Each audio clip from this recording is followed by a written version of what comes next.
I am going to teach you class 9th SST Geography chapter 2nd part 4.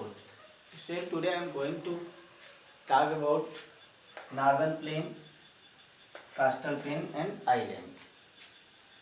आज हम आप लोगों से नॉर्दर्न प्लेन, कास्टल प्लेन और आइलैंड के बारे में बात करेंगे। तो स्टूडेंट, जैसा कि पिछले वीडियो में मैंने आप लोगों को peninsular plateau, desert area, northern plain के बारे में मैं आप लोगों को बता दिया हूँ। थ्री पार्ट यहाँ बताने जा रहा हूँ।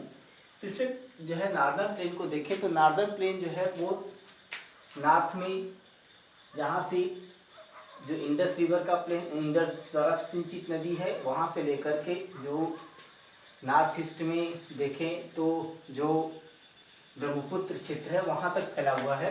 और यह जो है 2400 किलोमीटर लॉन्ग है और 2400 किलोमीटर लॉन्ग है।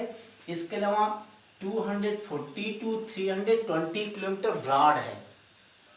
और ये जो है पूरा जो एक तरीके से नॉर्दर्न प्लेन है वो 7 लाख स्क्वायर किलोमीटर एरिया में फैला हुआ है। 7 लाख स्क्वायर किलोमीटर एरिया में फैला हुआ है और यह एक बहुत फर्टाइल सूटेबल क्लाइमेट वाला है और जो कि मिलियंस ऑफ ईयर्स जो है नदियों द्वारा लाई गई मिट्टी से बना हुआ है। तो ये फर्टाइल लैंड है। यहाँ सभी प्रकार के जो है पौधे या कह लीजिए कि क्रॉप उगाया जा सकता है। प्लेन एरिया है तो लोगों के रहने के लिए सूटेबल है। तो इस तरह से हम देखें तो ये पूरा एरिया जो है फर्टाइल है और रहने के लिए सूटेबल है। तो ये सबसे डेंसली पॉपुलेटेड एरिया है इंडिया का। ये सबसे डेंसली पॉपुलेटेड एरिया है जिसमें भारत का एक अच्छा पॉपुलेशन जो है यहाँ निवास करता है। अब इसको देखें तो ये जो नॉर्दर्न प्लेन है उसको 3 पार्ट में डिवाइड किया जाता है: Indus plain, Ganga plain, Brahmaputra plain. जैसा कि आप लोगों को मालूम होगा कि ये जो नॉर्दर्न प्लेन है वो 3 नदियों द्वारा सिंचित क्षेत्र है।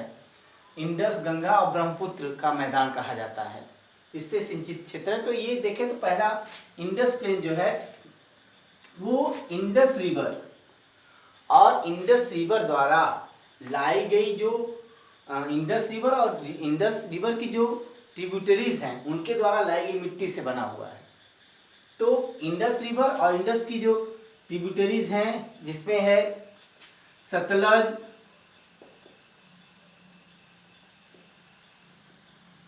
झेलम, चिनाब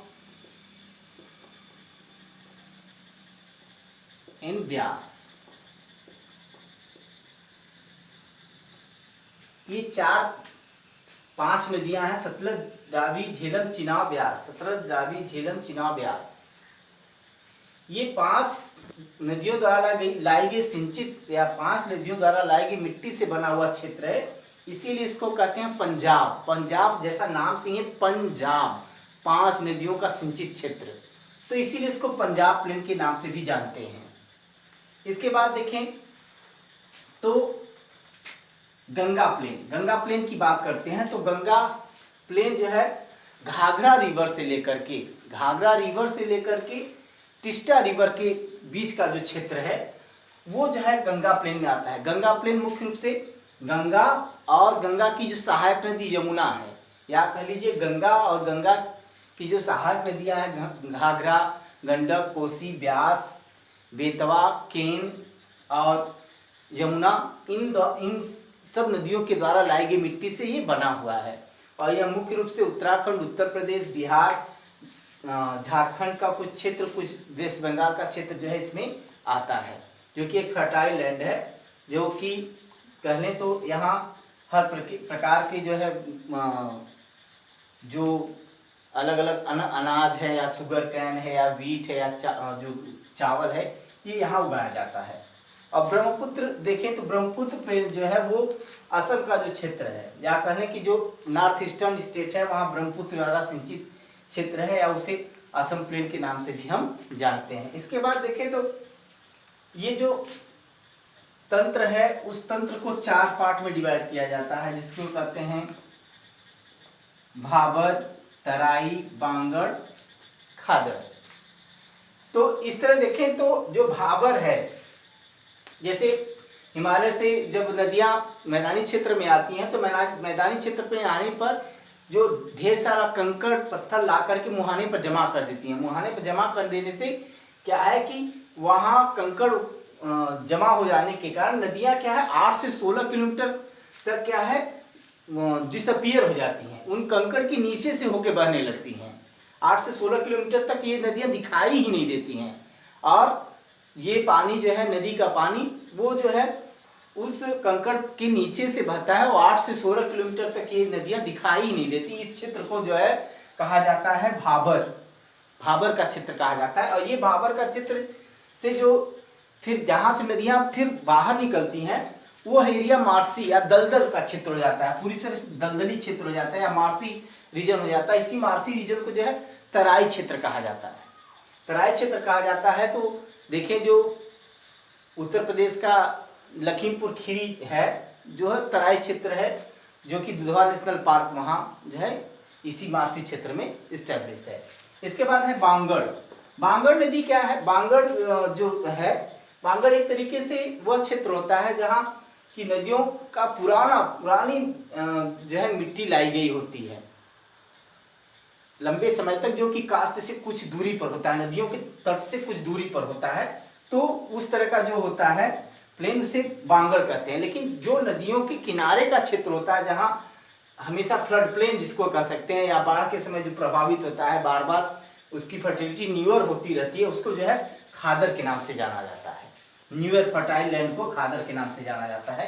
अब इसके बाद कास्टल प्लेन की बात करते हैं। तो कास्टल प्लेन में दो कास्ट है, एक वेस्टर्न कास्टल प्लेन होता है और एक ईस्टर्न कास्टल प्लेन होता है। तो वेस्टर्न कास्टल प्लेन जो है वो अरबियन सी का कास्ट है, और जो ईस्टर्न कास्ट है वो बे ऑफ बंगाल का है।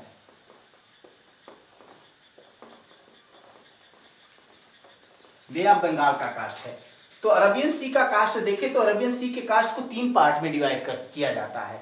वैसे देखें तो 4 पार्ट में डिवाइड किया जाता है। एक को कहते हैं गुजरात कास्ट, फिर जो है महाराष्ट्र और गोवा का जो कास्ट है उसे कोकण कास्ट कहते हैं, और गोवा के बाद जो है कहने की तमिलनाडु का जो पार्ट है, कर्नाटक का जो पार्ट है, कर्नाटक के पार्ट को कन्नाड प्लेन के नाम से जानते हैं, और कर्नाटक के बाद का जो पार्ट है केरला का जो है कास्ट उसे मालाबार कास्ट के नाम से जानते हैं। इस तरह 4 पार्ट में डिवाइड किया जाता है।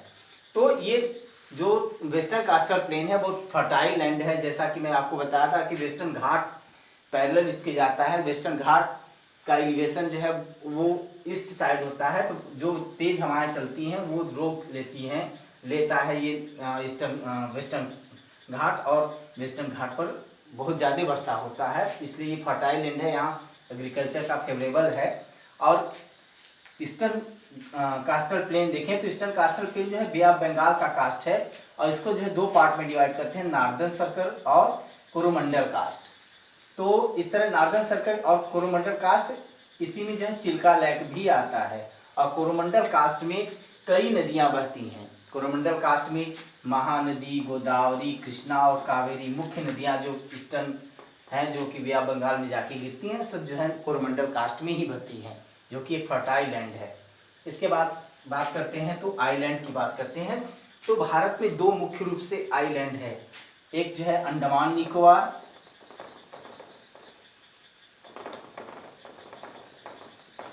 ये 2 आइलैंड है, एक अंडमान है और एक निकोबार, दोनों को मिलाकर के अंडमान निकोबार के नाम से जानते हैं, जो कि एक बहुत ही सुंदर क्षेत्र है, और ये एक तरीके से टूरिस्ट के लिए बहुत फेमस है। और सेकेंड है लक्षद्वीप। लक्षद्वीप जो है वो 32 स्क्वायर किलोमीटर का क्षेत्र है, जिसे लक्काद्वीप या मिनिकॉय के नाम से भी जाना जाता है। और ये पूरी तरीके से देखें तो ये कोरल रीफ से बना हुआ है, कोरल रीफ से बना हुआ क्षेत्र है। तो 2 यहाँ जो है अंडमान निकोबार और लक्षद्वीप क्षेत्र है, इसमें एक वाइल्ड लाइफ सेंचुरी भी है, जो कि यहाँ वनों का क्षेत्र है, तो उसके लिए फेमस है।